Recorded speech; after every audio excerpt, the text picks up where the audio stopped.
I'm extremely grateful to Lead Pakistan and especially Ali Shesa for giving me a chance to come here and speak to all the brilliant minds here and share a few things and learn a few things. I will start with the history of inland navigation in Indus and its tributaries, starting with the earliest records of serious traveling across the river on a long distance is from Alexander Macedon, also known as Alexander the Great, 326 BC. He sailed his ships from river Jhelum all the way down to the ocean. 1638 was Henry Bamford. He traveled from Lahore to Thatta in a flat-bottomed boat. Then is Alexander Hamilton. He also traveled various reaches of the Indus, and he concluded in his travels that Indus is navigable all the way from ocean to Kashmir. Then British became a little bit more serious about navigation activities, and they authorized a mission to survey Indus with respect to navigation, and Alexander Bernays was a young man who was assigned the task. He started from Sindh, went all the way to various tributaries of Indus and all the way to Afghanistan. Then in the mid-80s, 1800s, Indus Flotilla Company was made, and there were quite a significant navigational activities going on. And in 1920, there was a pact signed between British and Afghanistan, in which one of the clauses was that British would use Kabul River for navigation, and Afghans agreed to it. Historically, in other parts of the world, Erie Canal is a very interesting case in point. This canal was conceived by somebody whose surname was some Clinton. He was a friend of George Washington, the first president of US.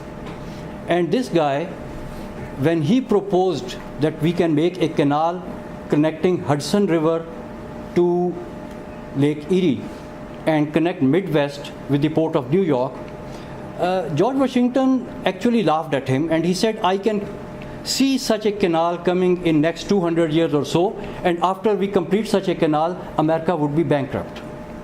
Well, Clinton was a hard taskmaster. He did not back off from his idea, but he knew that nobody is going to support him. And down the road, he became governor of New York. When he became governor of New York, he took the project with his own resources. He did not have a single engineer to work on the project. He organized surveyors and basically laborers and started digging the ditch. In America, people started laughing at him. They said, Clinton's ditch. Then a team from Europe, they visited US, and then that was the time when Europe was the main center of knowledge. So those were the experts from Europe who called this project Clinton's folly. But Clinton kept doing it.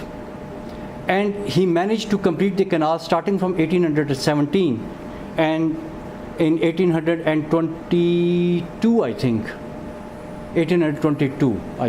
that was the time he completed the canal. And then that was the time when New York got access, navigational access to the Midwest. Well, before this, Louisiana and New Orleans, those were the hub of economic activities. All the European ships were sailing from Europe down to Louisiana. It was like 300 nautical miles more than if they anchor at New York. But then they did not have a direct connection from New York to Midwest. The roads were not very good, and there was a mountain range, Appalachian Mountains, they had to cross that. But down in Louisiana, they had Mississippi River, and from Mississippi there was inland navigation all the way into Midwest. So that was the hub of economy, and this part, New Orleans, was the financial and commercial capital of the New World. And after the establishment of Erie Canal, it was only a matter of time that New York started getting advantage because of its closer proximity to Europe. And then it was a few decades down the road that New York overtook New Orleans as the financial center not just of the USA but of the world.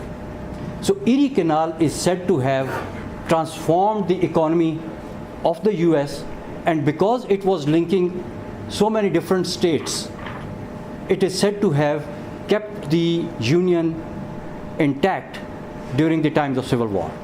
So not only there was a trade and commerce advantage that this canal provided, there was also the social and political impacts of keeping America united. And there's something very interesting about Erie Canal. Guess what was the size of this canal? It was 40 feet wide, a little more than this room, and 4 feet deep. And that was enough to let the ships sail. Grand Canal of China, next on line, has also a very interesting history. This is the oldest inland navigation canal in the world, built 2,500 years ago. And it connected Yellow River and Yangtze River. And basically, this was the connection between north and south of China. And historians also call this canal as one major factor that kept the whole land of China intact. Because Russia is big because there is nothing in Russia. It's all empty, barren, and hostile environment. But China and like in Europe, if you see, there are so many countries. A parallel civilization in China remained as one country, and the credit goes to this Grand Canal. Then E.C. Maud had a very nice article in a UNESCO publication called Free Flow, and in which they actually said that HKS rivers have inadequate transboundary cooperation compared to Danube, Rhine, Mekong, and Nile. Those are the exact words from this publication. And there's one thing which is common in all those, and we have that thing missing, is transboundary navigation. So all those rivers which they identified as better in transboundary cooperation, they have that element of inland navigation that we don't. Then here's a little bit more about history. Would you please take over from here? Okay, let's start from the history of inland navigation in Indus. In 1831, this survey of Indus rivers was carried out by a surveyor from the British Army named as Alexander Bernice. He surveyed the whole Indus starting from Sindh and went all the way up to Kabul through the main tributary of Indus, and he discovered that Indus was quite navigable. He called Indus as Mississippi and Hudson of subcontinent. So this was the potential of navigation seen by Bernice in that region. In 1835, first boat named Indus sailed in the Indus River. This first boat was also named as Indus. In 1836, Wood, Carles, Leach and Heddle, these were 4 British engineers, they were sent by the British government to test the earlier assertions that were made by the Alexander Bernice survey of Indus. So basically the assumptions made by Alexander Bernice, they were quite optimistic. He called Indus as the Mississippi and Hudson of subcontinent. But these 4 British scientists, the engineers, when they surveyed the Indus, they found out that it was not as easy to navigate as he published in his report, Alexander Bernice. They found out that the Indus had quite a shifting nature in its main reach, and the biggest problem they accounted for was the shallow and marshy delta of Indus, which was the biggest hurdle of connecting Indus with the Arabian Sea. Moving upwards, though 2 more ships started sailing in Indus in 1843, these were named as Planet and Satellite. They were sailed as a part of British military operation in order to conquest in their conquest of the Sindh province. Moving upwards in history, 1852, there was a fortnightly postal service that was started between Karachi and Multan, and this fortnightly postal mail service was kept running through ships which sailed from Karachi all the way up to Multan. The next thing is, in 1856, there was another company which was called Oriental Inland Steam Company. Yes. When they were doing this in 1850, and there was no Sakara? No, they were not. They were not present at that time. Yes, there were no barges then. So in 1856, Oriental Inland Steam Company was established. This company basically took subsidy from the British government, and they planned on running steam barge trains on Indus. In 1858, this company started doing its business, running its trains. But in 1859, a competitor was established by the name of Indus Flotilla. In 1859, its main function was to handle the cargo that was running between Karachi and Multan. In 1859, another company similar to Indus Flotilla was named as Indus Steam Flotilla, and this was specifically aimed at connecting the railway track which was being built from Karachi to Kotri at that time. So it was aimed at connecting that railway track to all the ports up in the Indus, especially at Attock and at Multan. In 1861, the railway track between Karachi and Kotri was completed. Initially, the ships from the Arabian Sea landed at the port of Karachi.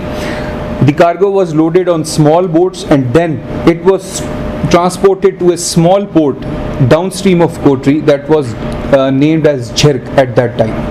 It was one of the most modern river navigation terminals of that time. River navigation terminal.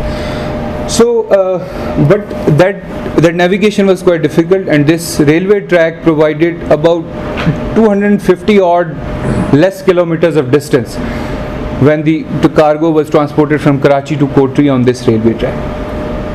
So in 1861, when this railway track was completed, Indus Flotilla, it started going all the way up to Multan. It reached a city of which is called Makhad, that is just downstream of Attock. So they started providing their services all the way up to Multan. In 1865, the railway line between Lahore, Multan, Amritsar and Delhi, it was completed. Previously, the cargo which was unloaded at Karachi port was taken by railway up to Kotri, and then was taken by boats up to Multan, and then from Multan it was again loaded on the railway lines and taken from Multan to Amritsar, and from Amritsar to Delhi.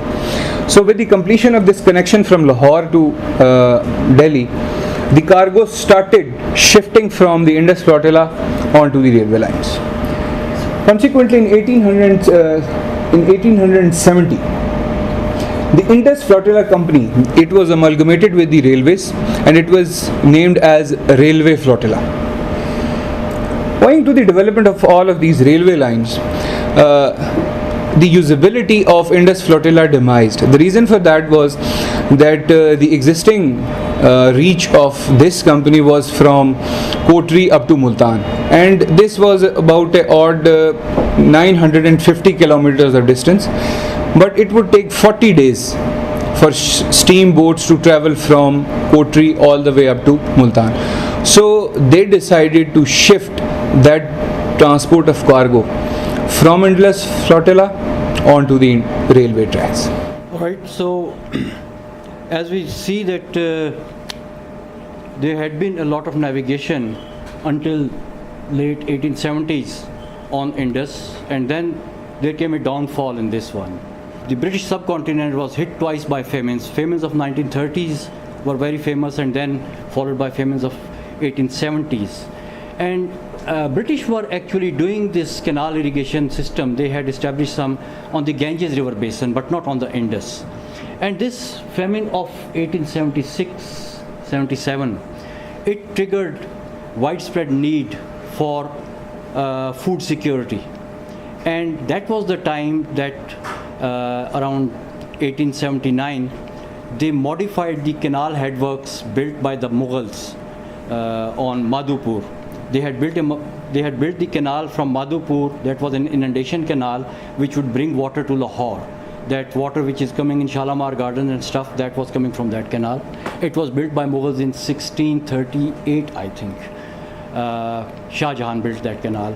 And then British modified that canal network and converted into an irrigation, basically canal command system, which was then followed elsewhere.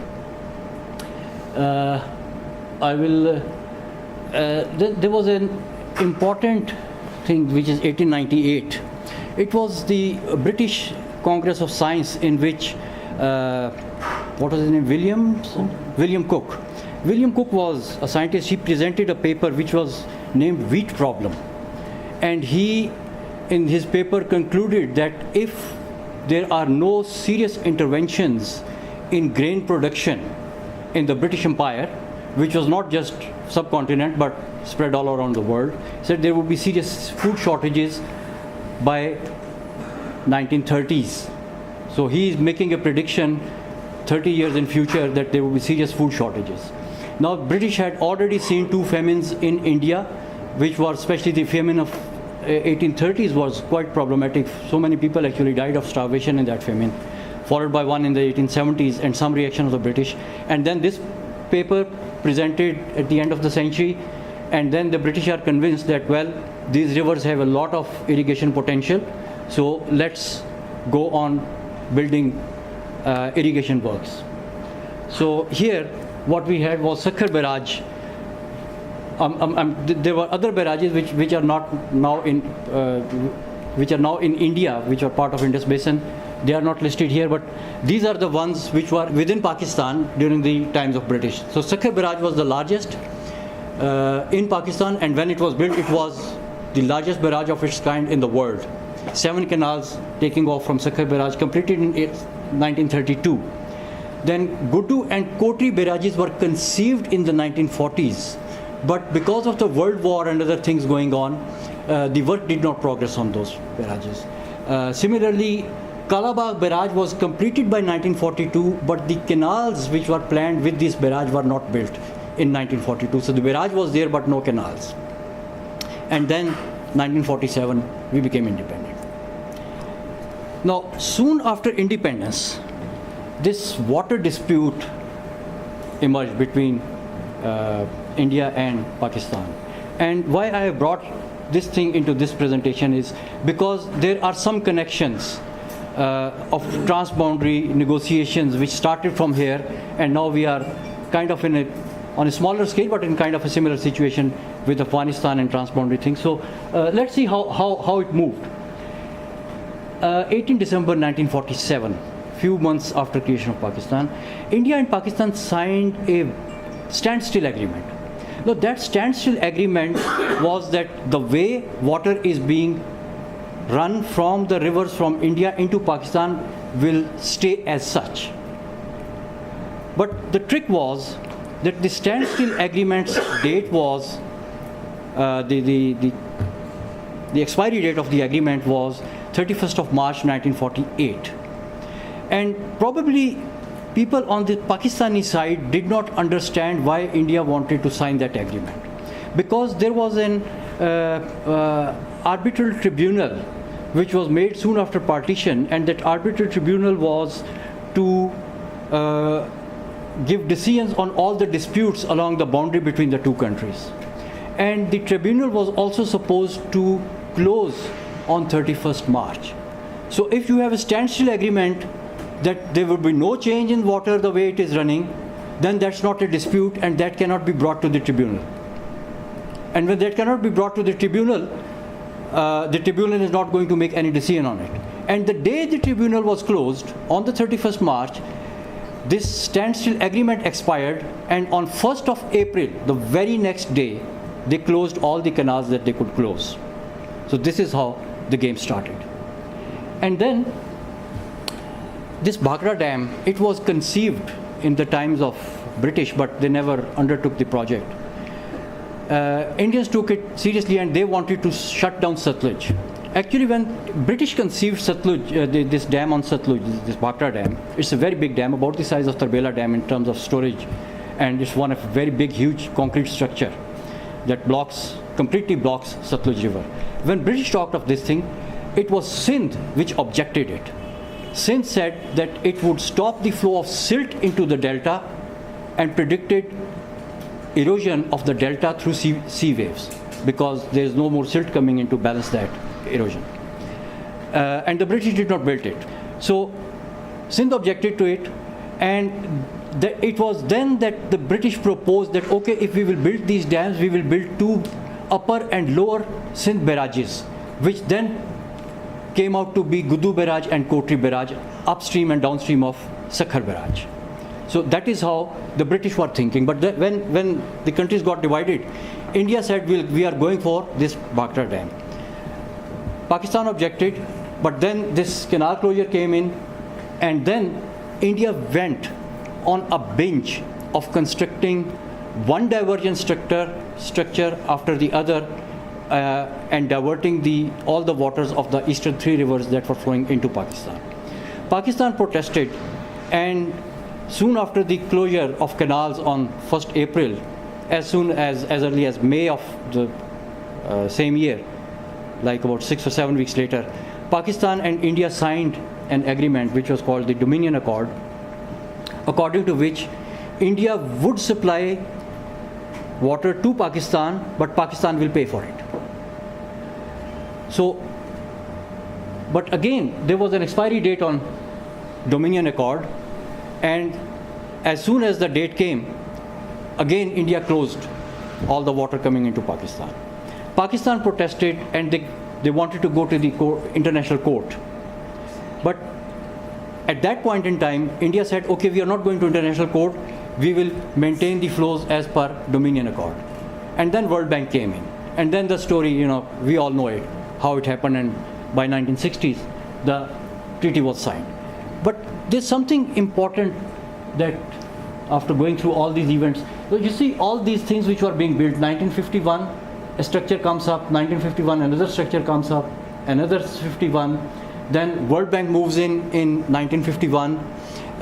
Lilienthal was a very interesting person. He was the one who actually said to have the Indus Water Treaty is his brainchild. This is what people say, because Lilienthal visited India and Pakistan during this dispute, and he wrote a few papers in Collier magazine of USA, and he proposed a few so-called solutions to the problems of the Indus Basin. And one of his assertions was that a lot of water in the Indus River Basin is wasting into the sea, and there should be a unified system between the two countries to stop this water and use it for beneficial purposes, according to his definition of beneficial purposes, and according to his definition of wastage. The water was being wasted and was to be used for the beneficial purposes. However, Lilienthal's plan that he put forward was not welcomed by India and Pakistan, because his initial plan was an integrated kind of a plan in which the both countries would be kind of sharing the different projects and their water diversion and stuff. Then it was Eugene, the president of World Bank.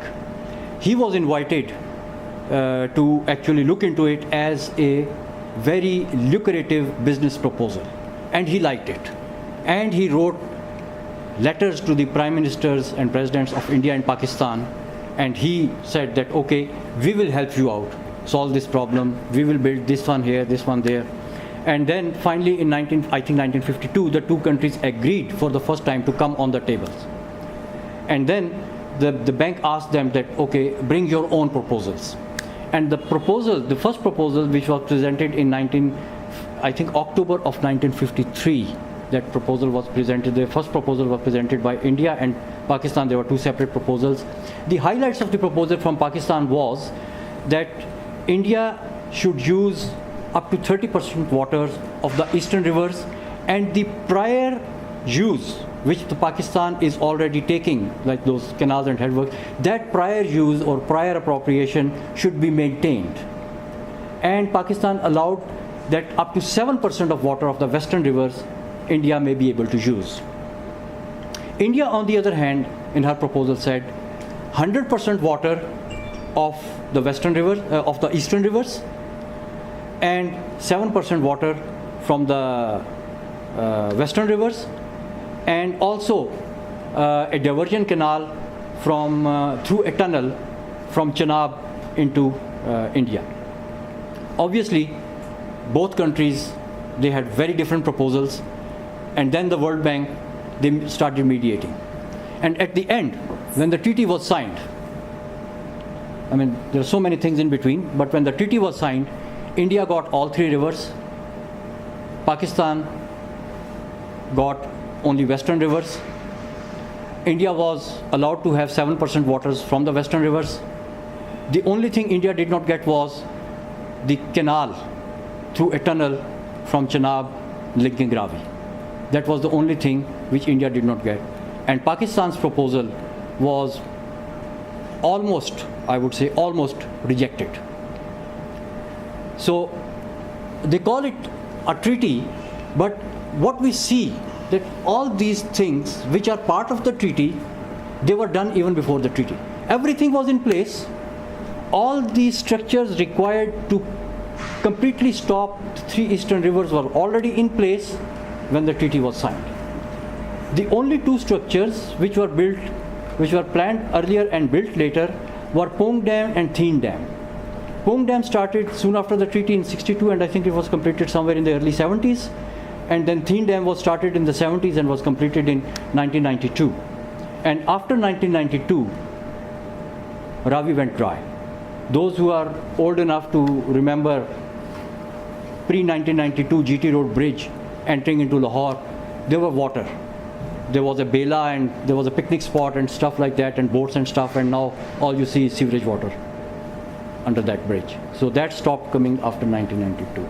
So this is how the history of the development of Indus Basin went on. And after 1960, there were so many other developments in which there were diversion canals and some barrages in Pakistan and construction of one dam on Kabul River, which was Warsak Dam. Now, Warsak was not part of Indus Basin Treaty. It was an outcome of Colombo Plan, in which the Commonwealth countries, they joined together to help out the emerging economies of the third world. And one of those projects came to Pakistan and in the Kabul River Basin, and this Warsak Dam on Kabul River is the outcome of that thing. So this was the brief history of inland navigation in the Indus, and some references to other parts of the world, and then all the development works which took place in the Indus Basin. Now, how inland navigation looks in some other parts of the world. This is Sava River down there. It's a tributary of Danube. This picture is taken in Belgrade. It's a river about twice the size of Kabul River. Kabul River is about 15 BCM annual flow. This river is about 30 MAF of annual flow. And those are the river people. If you go in the streets of those buildings, you find happy, laughing folks. This is inland navigation in Indus today. This is what our boats look like. Those dried creeks, salty water, and those are the people living in the towns next door. Now, Indus is about 4 to 5 times bigger than Sava River. We have more water flowing in that river, but this is the outcome of all the works that we have done. Now, this picture is very interesting actually. This place is Keti Bandar. Now, Keti Bandar was a port city in the times of Talpurs and the British. And Keti Bandar was a port where 625 odd shipping companies had registered ships coming from Europe and other parts of the world, anchoring here and doing trade. And Katy Bandar at that time was a thriving center of commerce on the ports of Sindh, and it was in those heydays that once it gave loan to the municipality of Karachi for some development works. So that was the status of Katy Bandar. Today this is Katy Bandar. Definitely there are some impacts of those works. Now let me clear one thing from the very outset. Now I don't amount to step on somebody's toes that we did something wrong, or I don't want to blame anyone for all these wrongdoings. The thing is, when we were building all those barrages and rivers and signing all those treaties and stuff, we were doing it in good faith, with the available knowledge at hand and with the tools available with us. Today, our knowledge base has multiplied several orders of magnitude, and our tools and our understanding have multiplied again several orders of magnitude. Here I just give an example of a TV which was built in the 1960s, what it looked like. You had to wait about a few minutes before a small blip will come on its screen, and then picture would pop up in black and white. And we would say, hey, we are technologically advanced. But look at today's smart TVs. They take you around the world with the click of a few buttons on the remote. Not that people in the 60s were stupid and they made a stupid thing. It's only because of the difference of knowledge base between now and then. So this is the outcome of the knowledge base and the lack of understanding that has resulted into these things. Here I would now talk about how navigation is being conducted today, how we are managing the rivers with navigation today. I mean, when Indus was being used for navigation, all these rivers, Mississippi, Grand Canal, Erie Canal, they were in place. They were also being used for navigation. And then we discuss some of these things, and then we will discuss what our potential is in respect of navigation when we talk about Kabul and Indus, say Arabian Sea to Calabar, then Calabar to Attock, and then Attock to Jalalabad. Now Jalalabad is the first city in Afghanistan after crossing the border from the upstream of Bhakra Dam. This is just an example of a still canal. This is in Toulouse, France.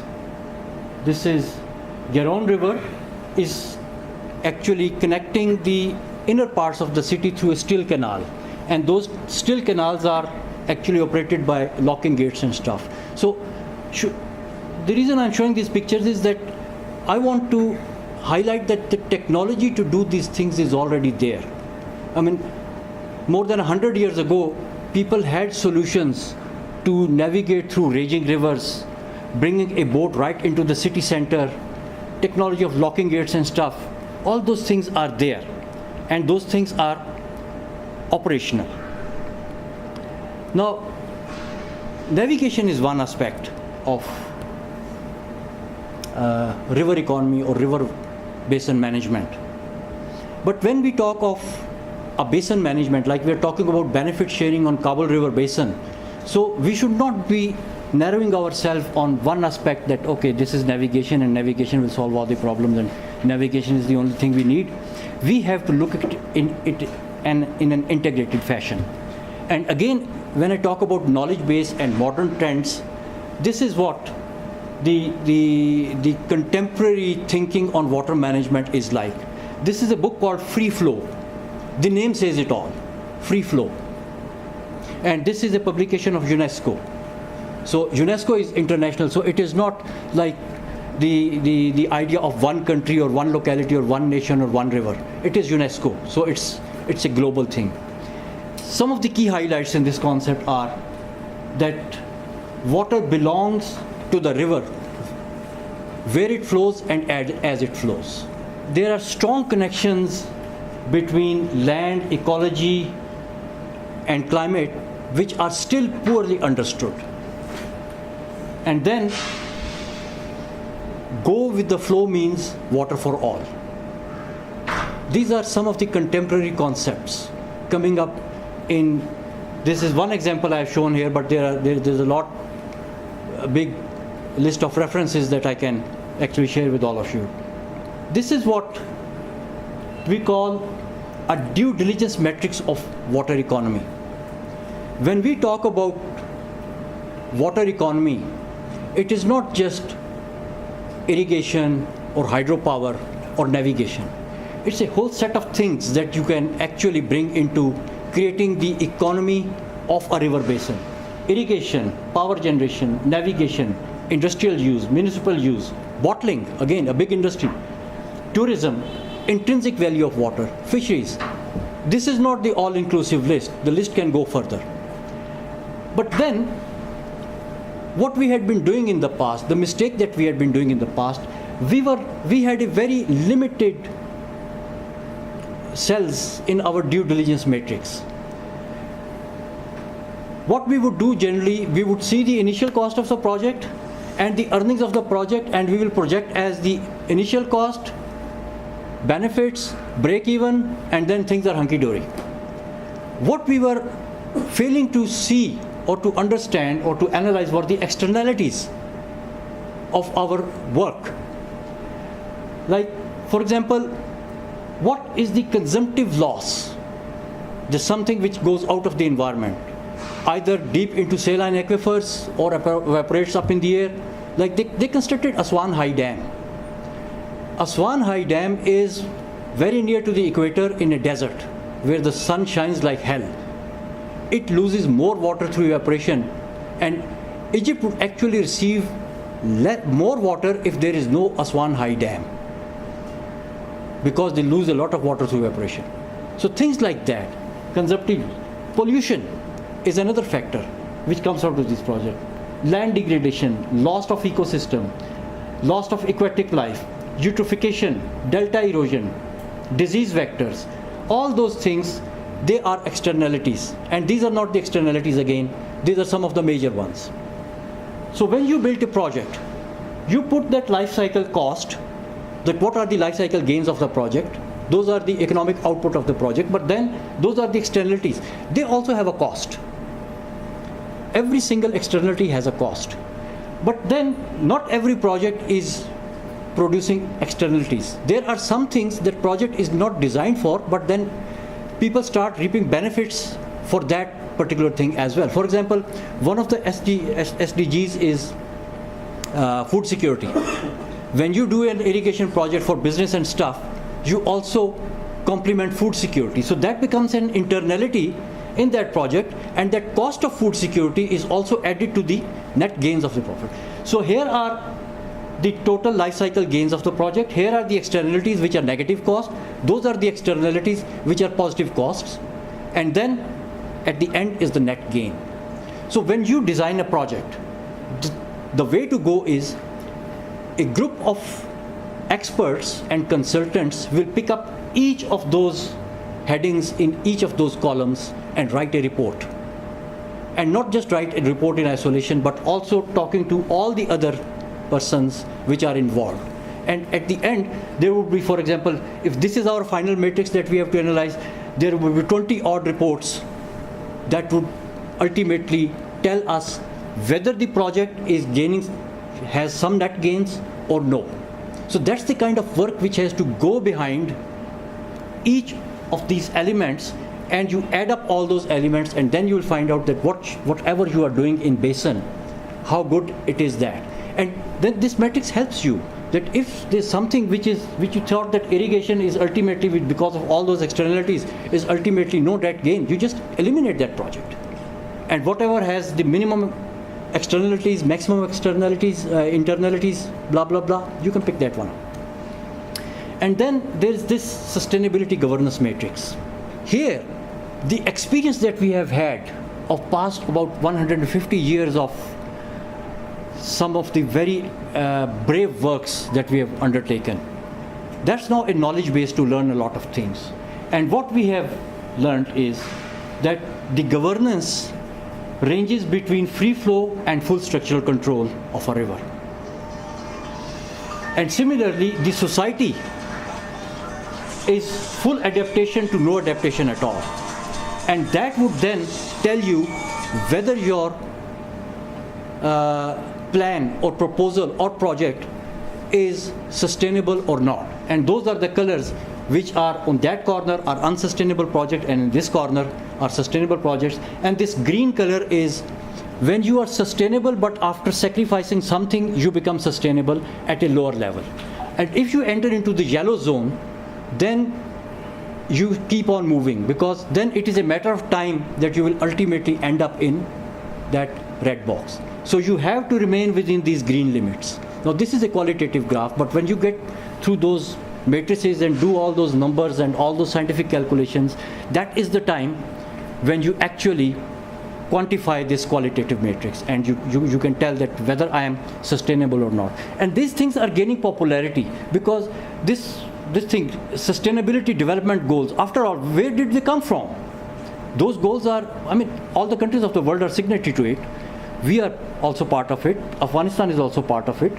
After all, this is the global mind behind all those things which are coming today. When we manage our water economy, we think of free flow, we think of adaptation, we think of soft governance, then institutional control, and then we get the structural control. That is the last element that we want to come to. And then behind everything, there has to be an economic engine to run your management, because without economy, everything is going to collapse. Things look very good on sustainability issues, but if there is no pushing economy, the things are not going to work. Soft governance is basically when you do not put a lot of restrictions to the rivers. Like you do the zoning of the river. You plan that, okay, this is an industrial zone, this is a residential zone, this is a recreation zone. Those are the things which are called soft governance, that you make it once and then you just follow it. Institutions are like you make a canal command irrigation system, and then in order to run that system, you have those proper institution which is looking after one particular affair, like your irrigation department or like WAPDA. That is institutional. So soft governance is basically land zoning, and those kind of stuff.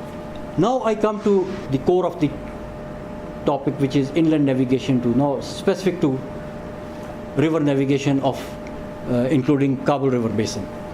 So the approach that we should be following is that first of all we have to see scientific possibility. Is there enough water?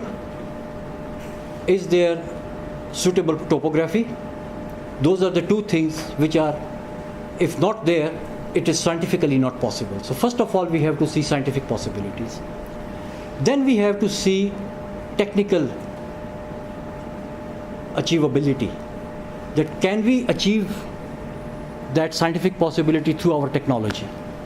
Do we have the technology? And then even if we have the technology, is that economically viable? Because we don't want to spend $100 billion to make 70-kilometer waterway. That's probably too expensive. So economic viability is the next thing on chart. And then after economic viability, we have to see something very critically: culturally acceptable and environmentally sustainable. Now, cultural acceptance is something very interesting. Again, something we have learned from the works which were done before and after Indus Basin Treaty. On the Indian side, which according to our point of view, they gained everything and we lost everything. But even after they gained everything, they lost a lot of things. They built 3 major reservoirs: Pong, Theen and Bhakra. And obviously there were hundreds of villages and tens of thousands of people which were displaced. But as a consequence of those big reservoirs and diversions, they constructed a very big canal which is called Rajasthan Canal. They allotted lands to the displaced people in Rajasthan. Now imagine a person who has grown up in the mountains where there are monsoon rains, greenery, flowing rivers, and you send him to desert to go and till the lands. that person cannot survive there. And this is what happened. This Vindana Shava has written a very nice book, Water Wars. Its second version has just come up a few years ago. She has explained the plight of Indian people who moved to the desert in Rajasthan, especially those coming from Himachal Pradesh and Haryana districts. Those stories are really, heartbreaking. So culturally, you have to see whether they are culturally acceptable or not. And even today, if, like for example, we talk of Kabul River Basin, we know that people from Afghanistan are very good in trade. Half of the transportation, large trucks running in Pakistan are owned by the Afghanis. So they are very good in running those trade businesses. They are very good shopkeepers. They are very good businessmen. But how good they are at agriculture? If you force them to do agriculture like you did, not you did, but like it was done in Rajasthan, if that model is followed, there will be problems. And that is what we have to learn from the past. So cultural acceptability is very important, that whatever system you do to the people, you have to see that whether their culture is adapted to do that or not. Otherwise, you will have problems. Environmental sustainability, you can talk a lot about it. Now, I think before going into in further details, I would ask again our transportation expert to talk a little bit about this slide. So now let's talk about a few statistics that we have taken from the transit and bilateral trade volumes between Pakistan and Afghanistan. First of all, there is about $2 billion worth of trade in terms of bilateral trade, that is imports and exports between Pakistan and Afghanistan, going on every year. About $3 billion worth of transit trade exists between Pakistan and Afghanistan. And under the umbrella of this $3 billion worth of transit trade, about 50,000 odd containers of commercial cargo are unloaded at Karachi port every year, and they are then transported by road up to Afghanistan.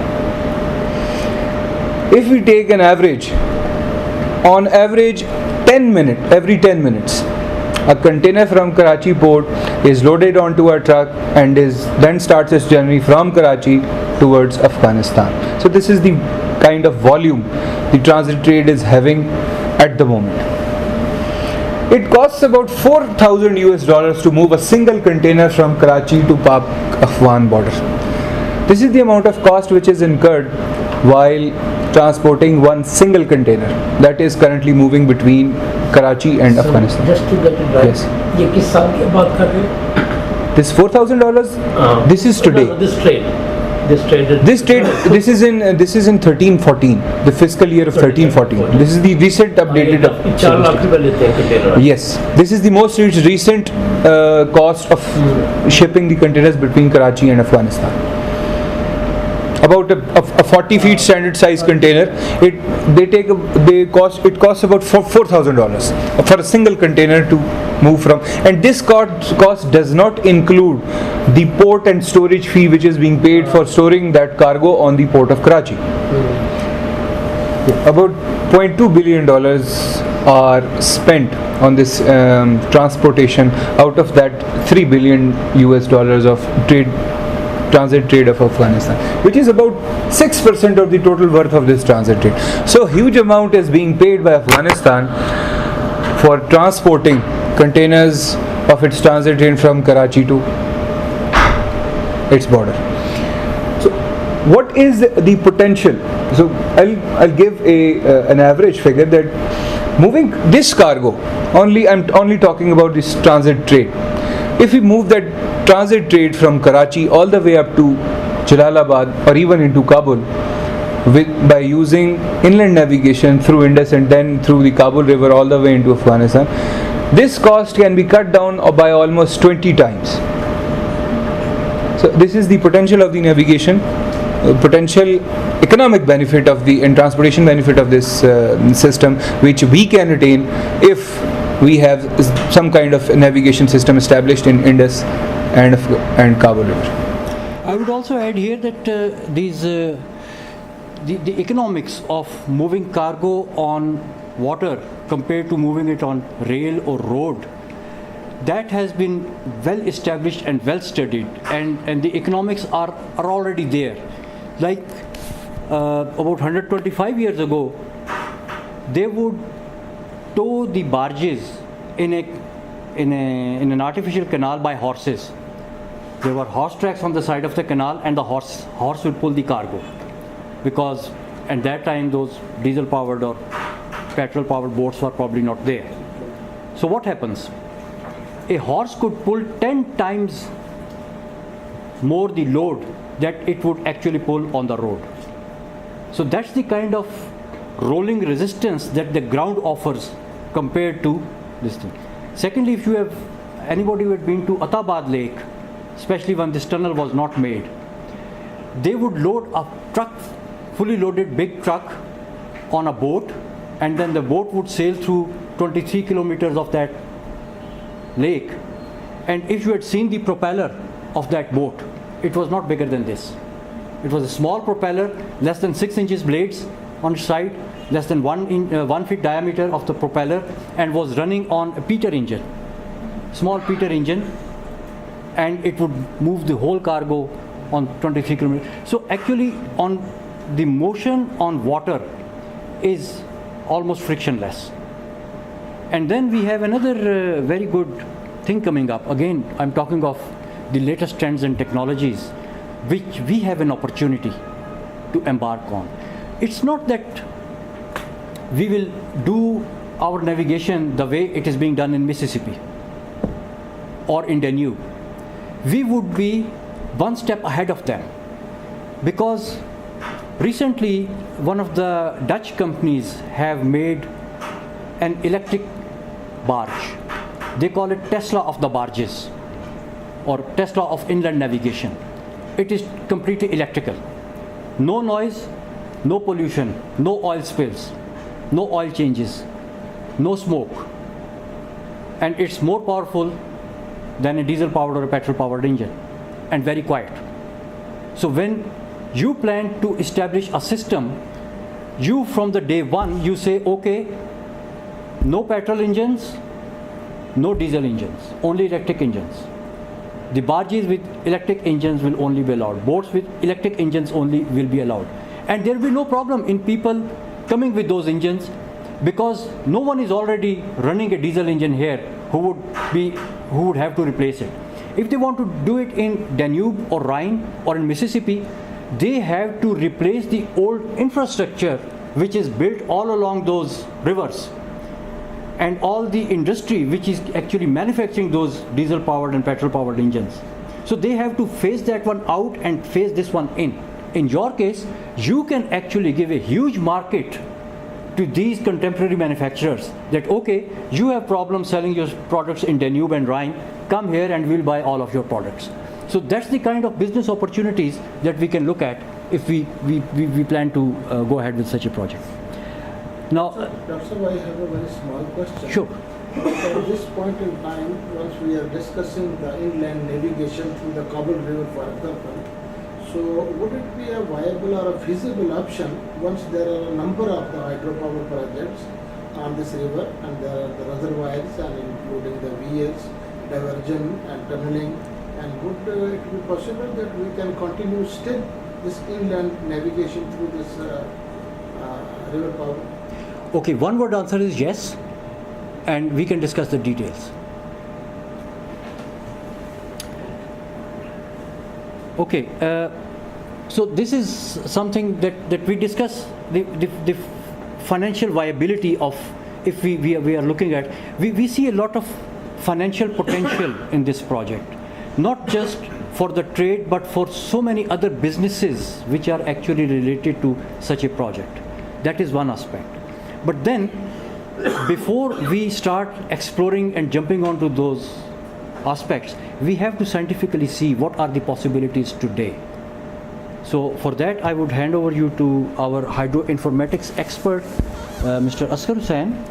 So, as he discussed that we have different navigation systems around the world. So I have put some paths here. we can explore these systems. Let's start with the Grand Canal.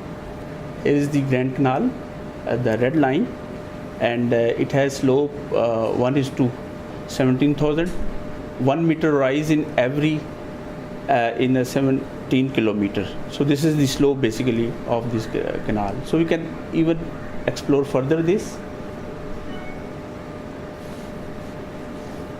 If we go to the elevation profile, so here is the profile of this canal, and we can move on each and every point, and it gives us the mileage and the elevation and the percent slope. So through this we can explore even each section of this canal. Same if we zoom this out on a high resolution, because high resolution image is available, so we can even see the barges in the river in this canal. So once we will move here, this will Google Earth will automatically move and take to the location where it telling us the data, actual topography of this. So if we zoom it a bit more, we can even see the barge train in the river. So the database is with us. We can explore any inland waterway, and we can see the cities around and the business on high resolution. So now come to the River Indus. So if we look at the River Indus, we have three different segments, like Indus Delta to Kalabagh. We have slope 1:5,700, 1 meter rise in 7.5 kilometer. So it's very mild slope. Then we have Kalabagh to Attock. This is 1:2600 ratio, and 1 meter rise in every 2.6 kilometer. So same we have Attock to Jalalabad. So these are very mild slope. And in other inland waterways, slopes are even higher than this, and they are doing very good business. So with this small tool, we can explore, and we can have this all high resolution data, and we can see what people are doing, and the same potential we have also in this industry. Actually, the slope has an implication in two things. One, if the slopes are too sharp, then you have to put locking gate system in which you actually level off the river with the locking gates. Yeah. So how many locking gates you need after every or in every 100 miles, how many gates you need to so that adds to the cost of the project. And when we talk of locking gates, there are locking gates on Niagara Falls, where within a small distance of a few hundred meters, you rise vertically 100 feet high. So locking gates can do wonders. There are locking gates on Three Gorges Dam. The boats coming in the downstream of the dam can just climb up into the dam. You can have a locking gate system on your Tributaries Dam. The ships coming in Indus can actually climb up into the Tributaries Lake and go all the way to Mansehra. I mean, those possibilities are there. Now the thing is, how much it costs to make a locking gate. That is one implication of the slope. The second implication is that when the river is flowing and you are going uphill, if the slope is more, the current is more. And if the current is more, you need a more powerful engine to push it. So how powerful your engines are, how big your loads are, and can you push it through that slope? So these slopes of 1:2000 and stuff, those are the ones in which you can easily move against the current with the present engines, and without much turbulence and without much danger. You can move actually very easily in those kind of slopes. So where you don't have those kind of slopes, you either come with the more powerful engines to go uphill, or you put the locking gate. So it basically translates into the cost of the project and cost of running the project. Otherwise, it's doable. But but this is theory. In practice, no feasibility or pre-feasibility has been done on Indus. I don't think so. A serious effort has been taken into this consideration. But they are doing this project on Indus Inland Transport. IWTC, Inland Water Yes. Transportation Yes. Development Company. Yes. I think I will touch upon that model as we go. But maybe you can just talk about the Afghan infrastructure that we have, and then we move forward, because you just mentioned about all those dams and stuff. So we have those things here. We'll just have a look at these things, where they are and how they look on the map.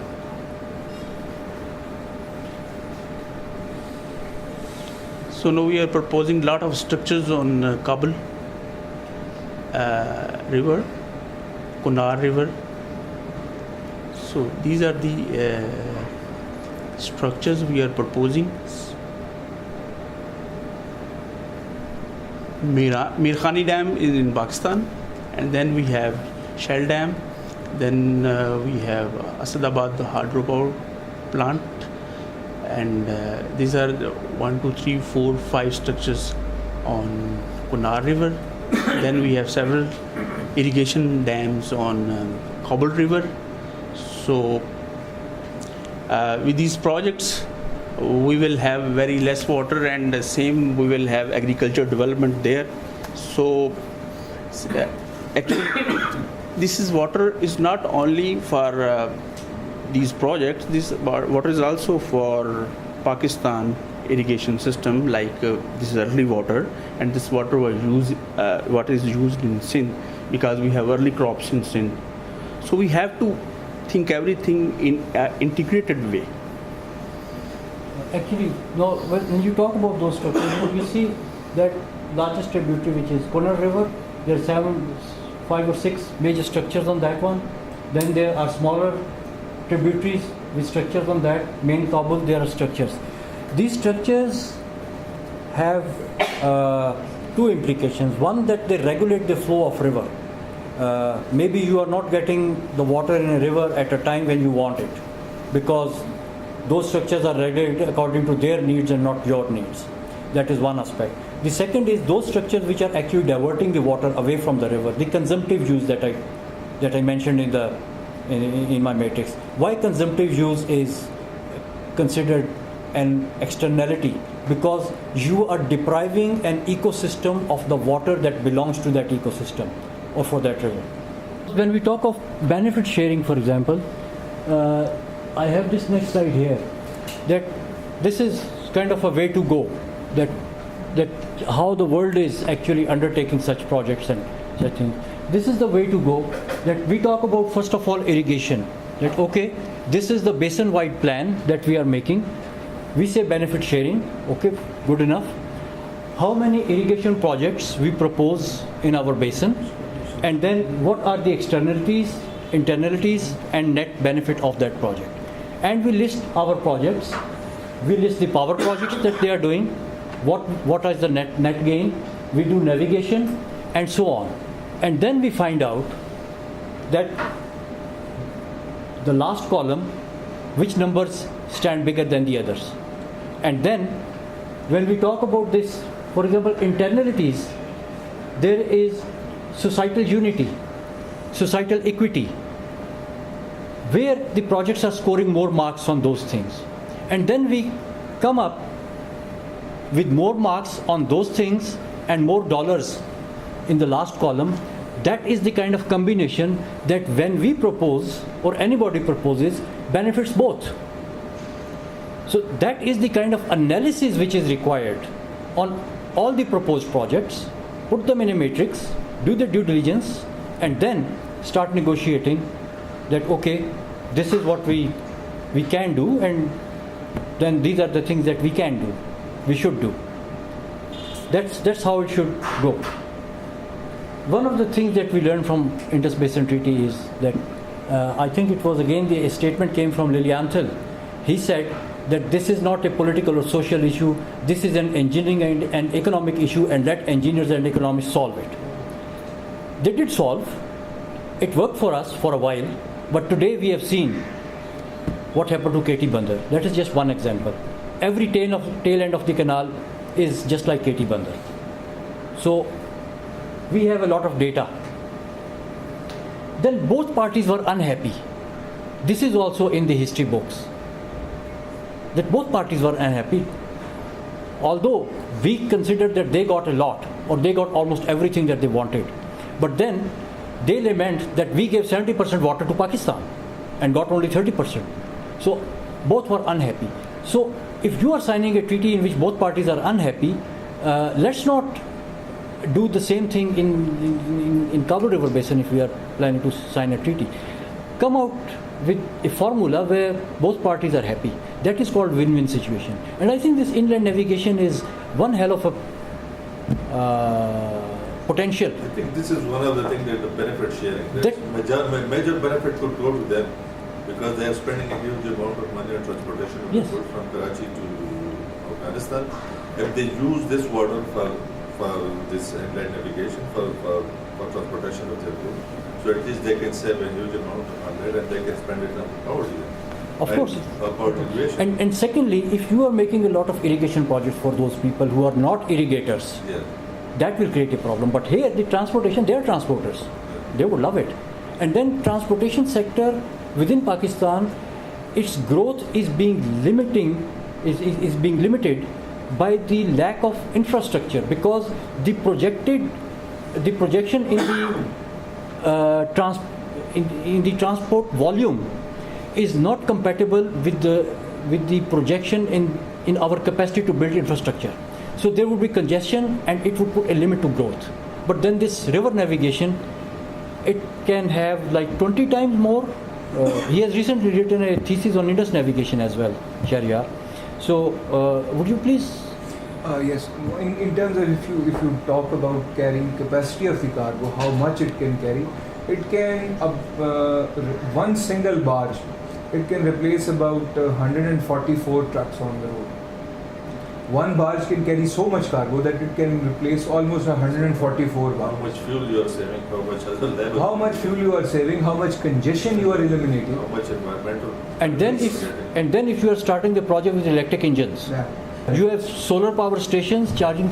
Now you know that Dutch company which has made this electric barge, they have made a huge battery which is about the size of a container, and it is simply loaded and unloaded at the port in the barge, and that can, I think, for a 40 barge carrier, for 40 container carrier barge, that battery can last for 36 hours.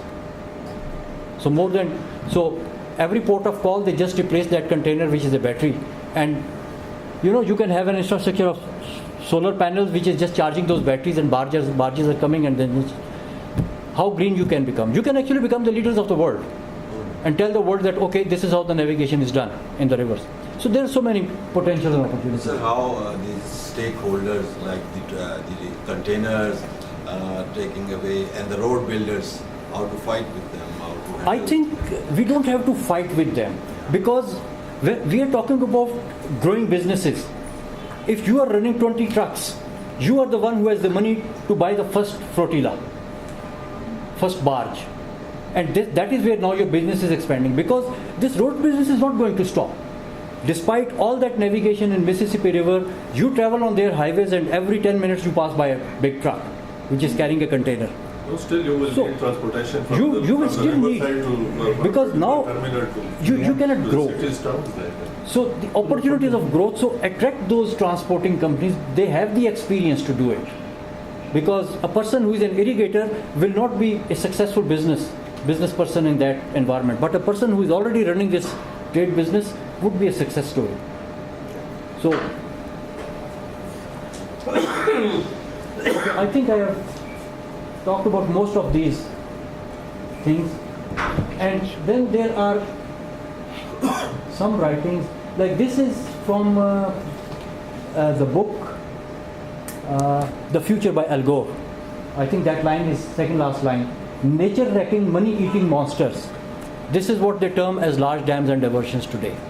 I mean, this is about the changing global mind, because something right yesterday is considered absolutely wrong today. For example, slavery is one example. having a slave was a status symbol. Today, it's a matter of shame. Once building these words was like conquering nature and going brave and making progress. Today, some writers are using these words, nature wrecking, money eating monsters. So, if these words are coming, there's a reason for it. Dr. What does 1998 floods in India, Satluj and Beas, what does that mean? Okay, those floods were in Satluj and Beas, and Pakistan also made hue and cry that India did not give us enough warning. But the fact is that even Indian villagers did not get any warning for those floods. It came at the end of monsoon season, big storms, reservoirs were already full, and they opened the gates. Kind of similar story that happened to us in 1992 with respect to Bhakra Dam. It was kind of the same story. And people were so outraged. We were saying that they did not tell us, they even did not tell to their own people that they are going to do this. People were so outraged that, like, we have WAPDA here, they have an organization which is looking after Beas, Ravi and Satluj. And their commissioner, I don't recall his name, he was shot dead outside his house because of this havoc they created, and there were so many lives lost. So this is outcome of those projects which they happily did by diverting these rivers. So it's not that the things were all hunky-dory in that part of the world after getting all that water. They faced problems and they are still facing problems. There are problems with Rajasthan Canal. There are huge volumes you can find. At the risk of digression a little bit, but this is important. 2-4 साल पहले जम्मू में जो torrential rains हुए, flood outburst था, Sialkot got inundated. उससे अगले साल Kabul river में ये हुआ, नौशहरा के साथ flooding हुई.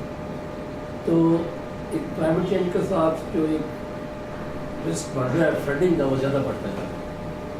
Presently, we have commissioned a study that is looking at projection in Kabul River because of snow melt and all that heat waves next 100 years.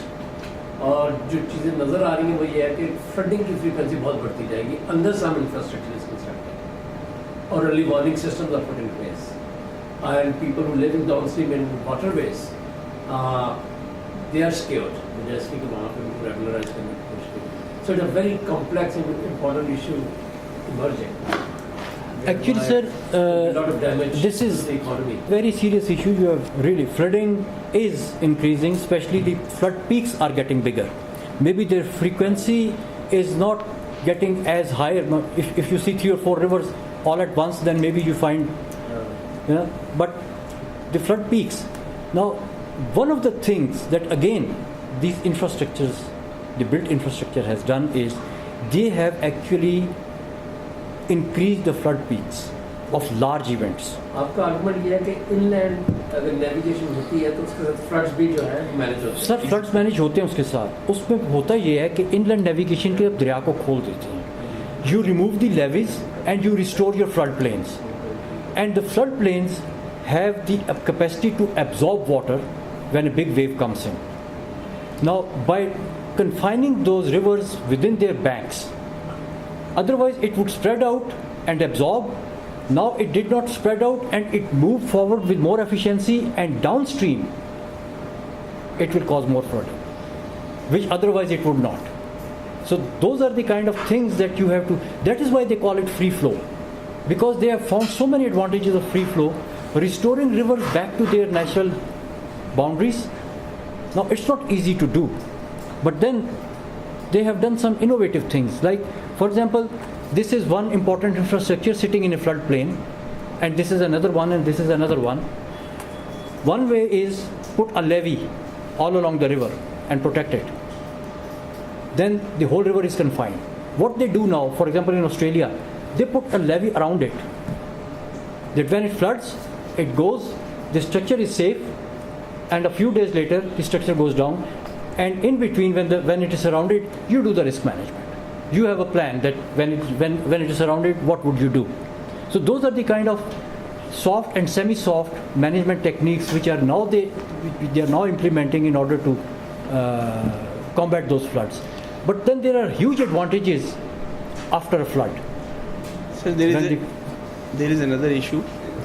Once we have this damming, then we have actually there is no water in the river.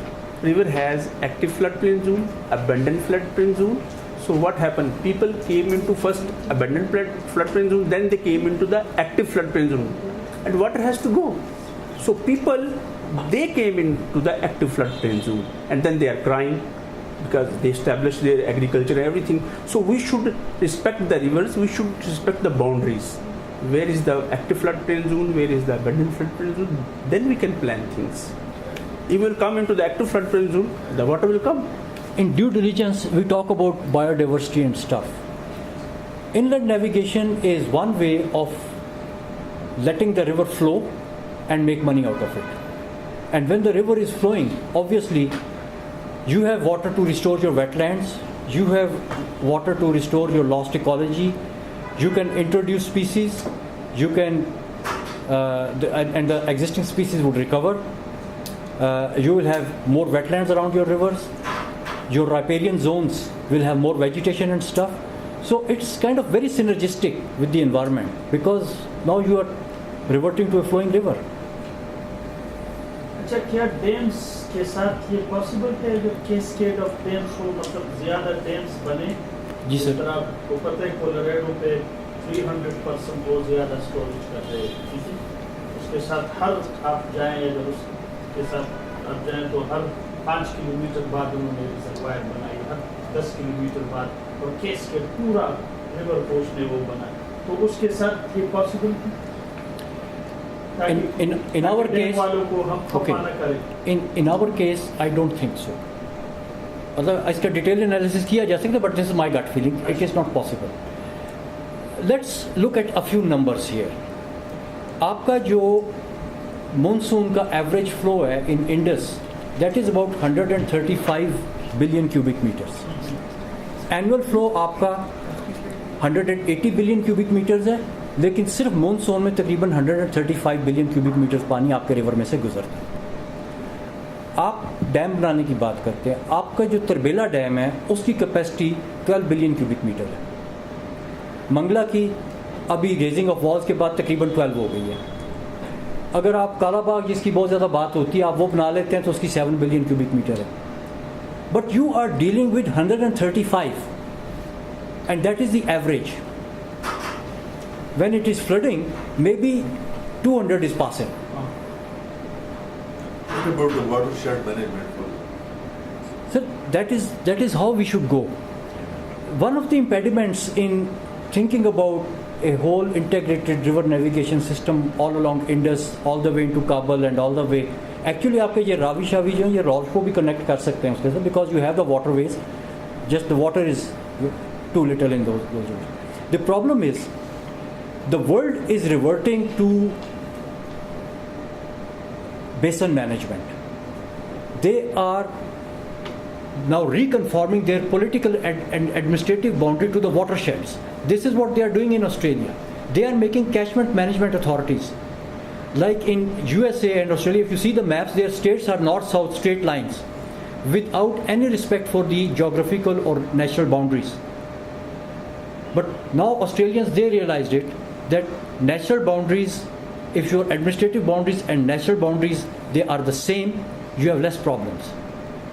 So they made catchment management authorities, and catchment management authority is ultimately going to be their ultimate authority in a catchment.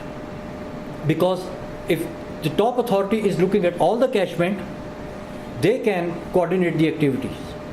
But if the same catchment is divided into different political jurisdictions, you are upstream, you are downstream, and then there are problems. So, but we did it in reverse. We had a system of federally managed Indus Basin. We split it into 4 provinces. We did exactly the other way around. The world is going this way, and we decided to go to do a nosedive. Now, I'm not against 18th Amendment or provincial autonomy, but then you give the autonomy where autonomy works better. You don't give autonomy where autonomy does not work better. And this is exactly the case in point.